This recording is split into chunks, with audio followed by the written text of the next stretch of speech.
Dale.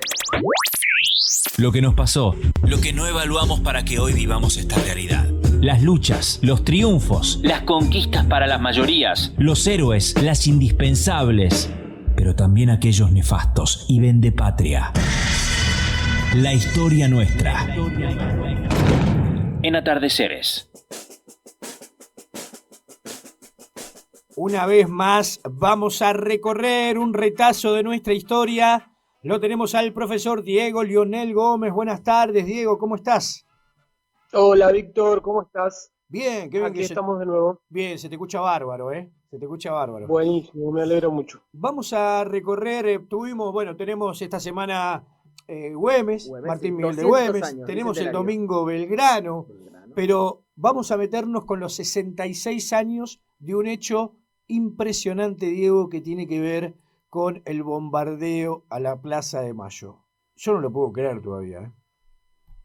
Sí, es una semana cargada de efemérides, pero quisimos entrar con el bombardeo a la Plaza de Mayo por una cuestión de practicar el ejercicio de la memoria en cuanto al terrorismo de Estado y el inicio de la violencia política en la Argentina, ¿no? Sí, Porque claro. este hecho fue el inicio de la violencia política en Argentina, un hecho sin precedentes en la región, donde se bombardeó directamente y se asesinó a la población civil. Nunca antes en la región había surgido un atentado de esta magnitud, donde aviones y parte de las Fuerzas Armadas ametrallaron y bombardearon población civil, y hubo muertos, heridos, con un objetivo claro, ¿no? Que era derrocar al gobierno de Perón o quebrar el poder del gobierno de Perón. Claro.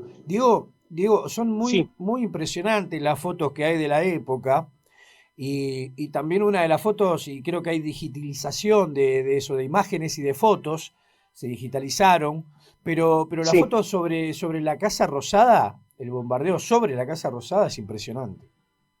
Sí, sí. Ahora se están haciendo, últimamente se hicieron muchos trabajos sobre este hecho, porque fue un poco olvidado por la historiografía tradicional, ¿no? Se Sí. puso el acento en lo que sucedió la madrugada del 16, A ver, que fue un día después con la quema de las iglesias, ¿no? claro. Pero se hizo una revisión de este hecho y se dieron conclusiones siniestras, digamos, ¿no? Porque la perpetración de este atentado fue pergeñada por sectores conservadores, ¿sí? Gran parte de la Iglesia Católica Sí. y parte de las Fuerzas Armadas, donde se tiraron 10 toneladas de explosivos, ¿sí? La mayoría de los explosivos eran bombas de fragmentación, esas bombas que explotan y tiran esquirlas y destruyen absolutamente todo. Qué impresionante. Las imágenes son elocuentes, ¿sí? Porque está gran parte de la ciudad bombardeada, y no solo Plaza de Mayo y alrededores, sino se bombardearon centros, lugares específicos, ¿no? Con el objetivo de esto, de quebrar el poder de Perón, y los perpetradores van a decir que lo querían asesinar a Perón, ¿sí? Pero después van a confesar de alguna manera Ujú.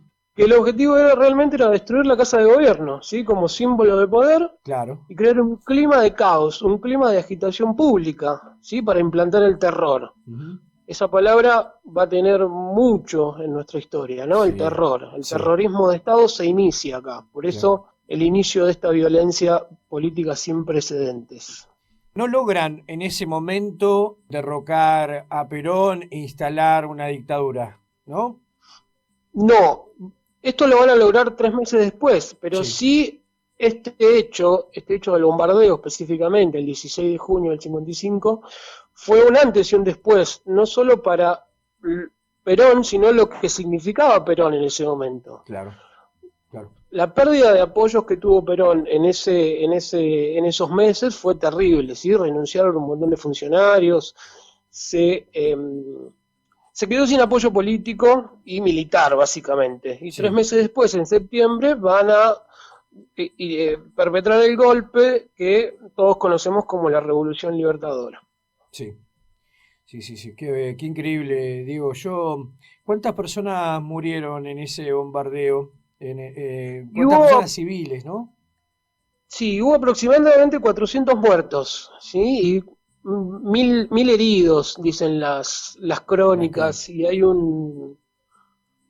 un libro del Archivo Nacional de la Memoria donde recupera todo esto y además con Francisco, que también participa en las charlas que tenemos de historia, tuvimos la suerte de compartir una investigación y realizar nuestra tesis sobre el tema. Así que pudimos dar cuenta de todas estas cuestiones que tienen que ver con el apoyo de la Iglesia, ¿no? Con el apoyo de los sectores conservadores, con una organización en comandos civiles, junto con la Acción Católica Argentina y las cúpulas de la Iglesia como perpetradoras, organizadoras de este golpe de Estado y este atentado. Y los empresarios y toda esa parte, Diego, también, por supuesto, ¿no? Sí, sectores conservadores que habían perdido privilegios, ¿sí? En la distribución en de la riqueza. Bienestar, claro. o en esta distribución del Estado que inicia Perón y que, por supuesto, perdieron privilegios y querían recuperarlos de alguna manera y sabían que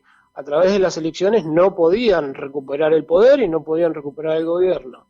El único camino que le quedaba era iniciar el golpe de Estado y comenzaron con un bombardeo atroz a la Casa Rosada y alrededores de la Casa Rosada. ¿Qué decía los días siguientes, más allá de perder apoyo, como vos decías, de varios funcionarios, por supuesto del apoyo político y también de parte de las fuerzas de la Armada Argentina? ¿Qué decía Perón en esos post-bombardeo? ¿Sabía un poco lo que se venía o sostenía un poco su proyecto político? Muchos historiadores plantean la inacción de Perón, ¿sí? El Perón en algún momento yo creo que subestimó un poco esta zonada, porque no hubo una acción directa. Es más, a los responsables del bombardeo los terminó perdonando, básicamente, ¿no? Porque todo indica que esto de traición a la patria era pasado por las armas. Claro. Pero no, los trató como una rebelión y no fueron juzgados como correspondía. En septiembre, por supuesto, fueron perdonados y condecorados estos golpistas. Pero Perón llamó a la calma inmediatamente, ¿no? Con una cuestión de poner paños fríos para que no se transforme en una guerra civil y un baño de sangre, porque a estos militares y estos sectores totalmente pertrechados para bombardear una Plaza de Mayo no les iba a temblar el pulso en matar a miles de trabajadores que se iban a abocar a las calles. Y es más, se abocaron a las calles y fueron repelidos por gran parte del ejército. Qué historia increíble. Y esto que vos contás de los que fueron pensando, ¿no? Con esta acción, pero después el golpe de Estado a Perón, también se repite en su estructura organizativa en el 76, ¿no? Sí. Es increíble. Los vasos vinculantes son los mismos. Si nosotros vemos los nombres de los golpistas y de los que organizaron el golpe, tanto civiles como militares, como parte de la curia eclesiástica, son exactamente los mismos que van a iniciar de alguna manera el golpe del 76. Esto es lo importante, ¿no? Es toda una continuidad de violencia política, como decíamos en las semanas anteriores con el Cordobazo, ¿sí? El ejército envalentonado en tomar el poder de alguna manera y conservar sus privilegios, tanto como clase social acomodada, en función de este odio de clase, ¿no? Odio de clase que se traduce en violencia, y esa violencia, el brazo armado directo son las Fuerzas Armadas, las fuerzas militares. Muy interesante, Diego. Te agradezco muchísimo. Fue muy claro, nos quedamos con varias cosas y algunas cosas que yo no las sabía tampoco, y siempre es bueno aprender un poquito más. Nos encontraremos con alguno de este grupo increíble que es formar parte vos de profes de historia que salen en el programa, y seguiremos charlando un ratito más de historia. Muchas gracias, Diego. Gracias a ustedes, que estén bien, gracias por el espacio y estamos en contacto. Un abrazo grande. Saludos. Chau. Nuestro profesor, uno de nuestros profesores de historia, Diego Lionel Gómez, con este caso con el bombardeo de la Plaza de Mayo, se cumplieron 66 años y aquí en Atardeceres lo recordamos siempre. Fuimos. En Tránsito 93.9. Un bondi en el oeste. En Tránsito